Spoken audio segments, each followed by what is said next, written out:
Assalamualaikum warahmatullahi wabarakatuh. Perkenalkan, nama saya Aviana Yulianti dari 12 Kimia Analis 1.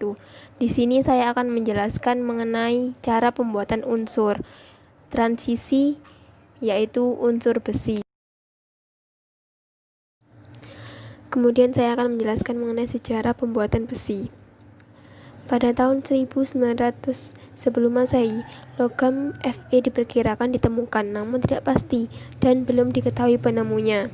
Kemudian pada tahun 1100 sebelum Masehi, bangsa Barat menguasai penemuan besi dan keberadaannya pun masih dirahasiakan. Kemudian pada tahun 1000 sebelum Masehi, setelah berkembangnya hingga tahun tersebut, keberadaan besi mulai dipelajari, cara peleburan dan menggunakan besi oleh bangsa-bangsa seperti Yunani, Mesir, Roma, Carthaginians, dan Assyria. Setelah itu, pada tahun 800 sebelum Masehi, berbagai inovasi telah dilakukan oleh bangsa Arya, dan India pun telah berhasil membuat besi setelah inovasi dari bangsa-bangsa tersebut. Setelah itu, pada tahun 700 sampai 600 sebelum Masehi, bangsa Cina juga belajar cara membuat besi. Sehingga pada tahun 400 sampai 1700 Masehi, baja ditemukan dan dipelajari pembuatannya. Kemudian saya akan membahas mengenai sifat fisika besi. Besi memiliki titik didih 3134 Kelvin. Titik leburnya yaitu 1811 Kelvin. Dan besi merupakan penghantar konduktor. Massa jenis fase padatnya 7,86 gram per cm kubik. Massa jenis fase cair dan pada titik lebur 6,98 gram per cm kubik. Kalor peleburannya 13,81 kJ per mol. Kalor penguapannya yaitu 340 kJ per mol. Kemagnetan yaitu ferromagnetik, keelektronegatifan 1,83. Jari-jari atomnya 140 sehingga dan warna kationnya Fe2+, hijau, Fe3+ jingga. Selain memiliki sifat fisika, besi juga memiliki sifat kimia, yaitu A. Elektropositif atau mudah melepaskan elektron, sehingga bilangan oksidasinya bertanda positif. B. Memiliki biloks utama 2 dan 3. C. Reduktor, yaitu Fe2+ dan oksidator Fe3+. D. Reaktif dan korosif. E. Mudah bereaksi dengan unsur-unsur non-logam seperti halogen, sulfur, fosfor, boron, karbon, dan silikon. F. Larut dalam asam-asam encer dan menghasilkan gas H2. Setelah kita membahas mengenai sejarah, sifat fisika, dan sifat kimianya, sekarang kita melanjutkan mengenai keberadaan unsur besi. Di bumi, unsur besi terdapat di kerak bumi sebesar 5% dan di dalam senyawa-senyawa mineral, misalnya magnetit, yaitu 65% besi. Di dalam batuan hematit, 60-75% besi. Di dalam limonit juga ada 20% besi, dan siderit. Manfaat besi. Besi merupakan bahan yang paling umum digunakan dalam pembuatan kerangka bangunan, peralatan bangunan, dan alat-alat pertanian.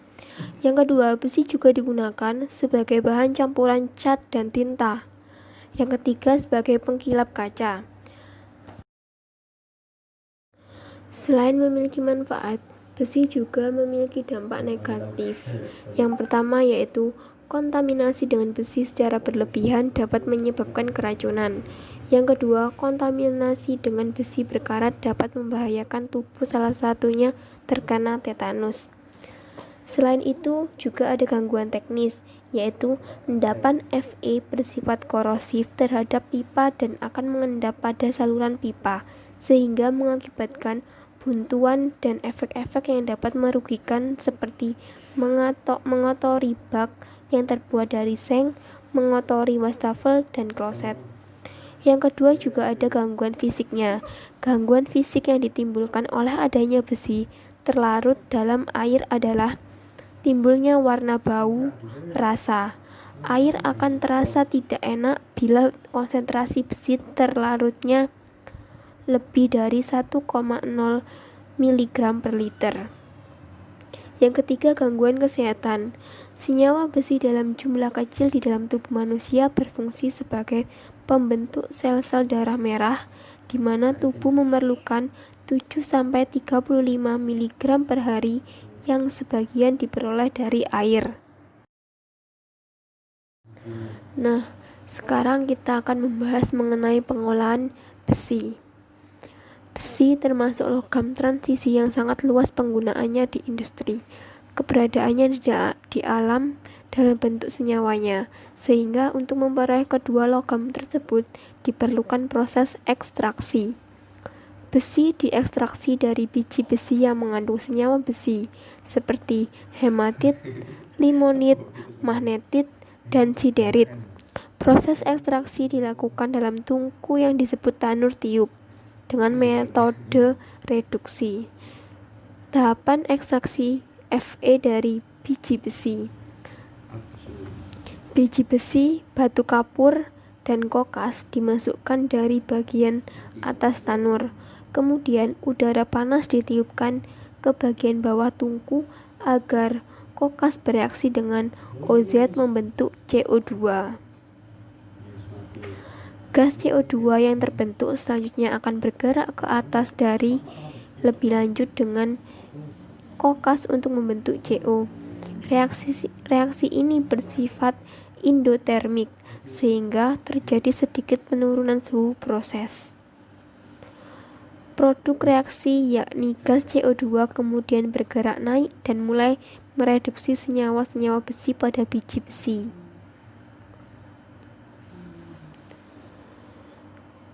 Kemudian ada reaksi tersebut. Setelah bereaksi, Fe yang terbentuk akan mengalir dan berkumpul di bawah. Karena suhu di bawah tinggi sehingga 2000 derajat Celcius, Fe akan berada dalam bentuk lelehannya. Sementara itu, CaCO3 dalam tanur akan terurai menjadi CaO. CaO yang terbentuk akan bereaksi dengan pengotor yang bersifat asam yang ada dalam biji besi, seperti pasir silika. Reaksi ini menghasilkan senyawa dengan titik didih rendah yang disebut terak atau slag. Reaksinya sebagai berikut. Selanjutnya, lelehan terak kemudian akan mengalir ke bagian bawah tanur. Karena kerapatannya lelehan terak yang lebih rendah dibandingkan lelehan besi, maka lelehan terak berada di atas lelehan besi, sehingga keduanya dapat dikeluarkan secara terpisah. Secara tidak langsung, lelehan terak ini melindungi lelehan besi dari teroksidasinya kembali. Besi yang terbentuk di dalam tanur tiup masih mengandung pengotor dan bersifat cukup rapuh. Besi ini disebut juga besi global atau pig iron. Besi global mengandung sekitar 3-4% C dan 2% Si dan sejumlah pengontor lain seperti fosfor dan sulfur. Besi global dapat dicetak langsung menjadi besi tuang atau cast iron atau diproses lebih lanjut menjadi baja, tergantung cara aplikasinya. Itulah proses pembuatan atau pengolahan besi dengan cara ekstraksi menggunakan metode.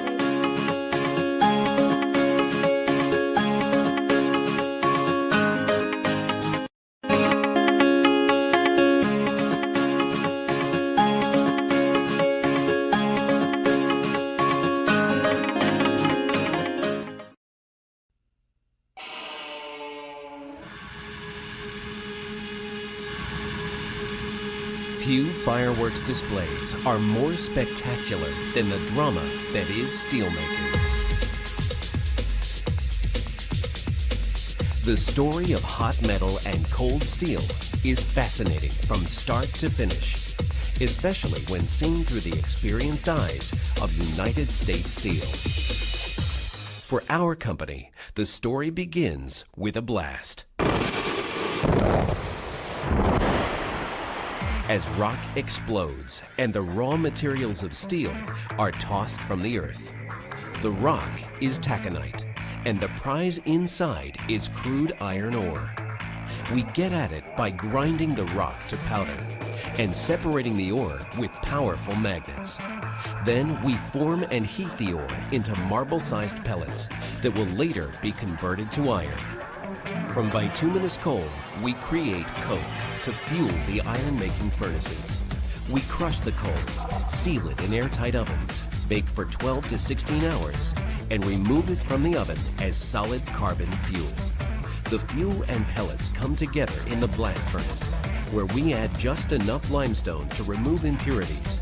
From below, a continuous blast of superheated air combusts the coke, intensifying the heat and changing raw materials into molten iron.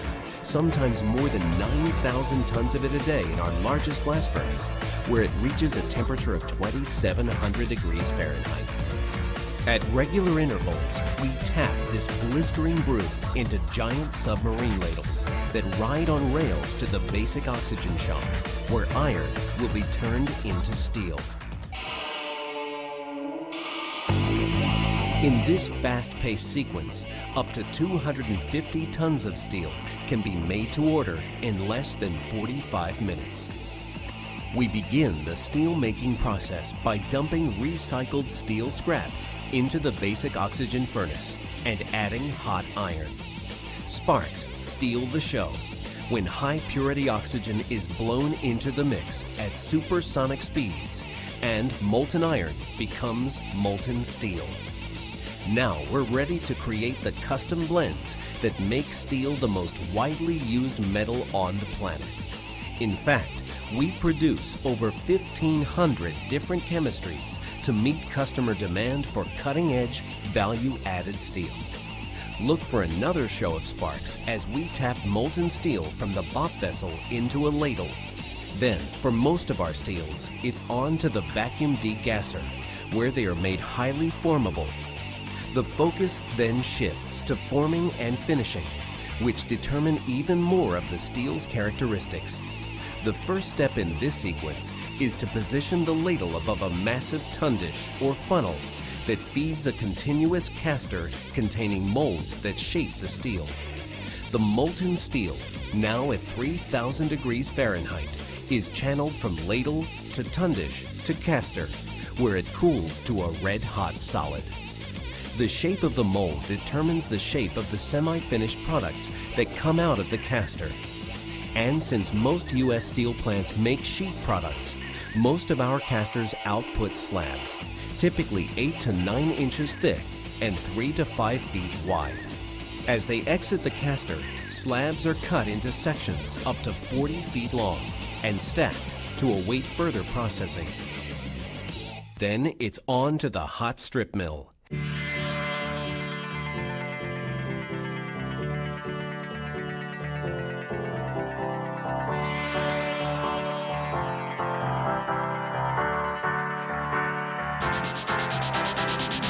This is where we begin transforming steel slab into steel sheet. Slabs are reheated to 2,400 degrees Fahrenheit and descaled before running through a series of roughing stands that make them thinner and longer. Then they cycle through finishing stands where they are rolled even thinner. Finally, they are cooled and rolled into coils that may be thousands of feet long but only fractions of an inch thick. A far cry from the chunky rectangle that came out of the caster. And the entire process is untouched by human hands, controlled instead by operators using state-of-the-art automated equipment in pulpits that overlook the action. Next, we move to the pickle line, where coils move through an acid bath that cleans the surface. Some of the emerging coils are shipped directly to customers as hot band. Others are destined for applications that require special finishing. beginning with cold rolling to make them even thinner. At that point, coils may be shipped or go on to one or more additional finishing processes. Coating to make the steel resistant to corrosion. Tinning to further reduce the gauge and add the tin coat we commonly see on canned goods. Annealing to make steel that is easier to bend and form. And tempering that uses special rollers to add hardness and create surface textures and other special finishes. In fact, many of our products leave the finishing facilities as the industry's newest superstars. Lighter, stronger, highly engineered, formable steels that were unheard of just a few short years ago. No wonder the story of steelmaking stays so fresh, with innovations that guarantee something new to see in each showing, with product placements in our homes and high-rises, on our highways and in every other part of our daily lives, and with a cast of thousands who continue to improve and perfect every step of the steel-making process, from shaped pellet to shipped coil and beyond.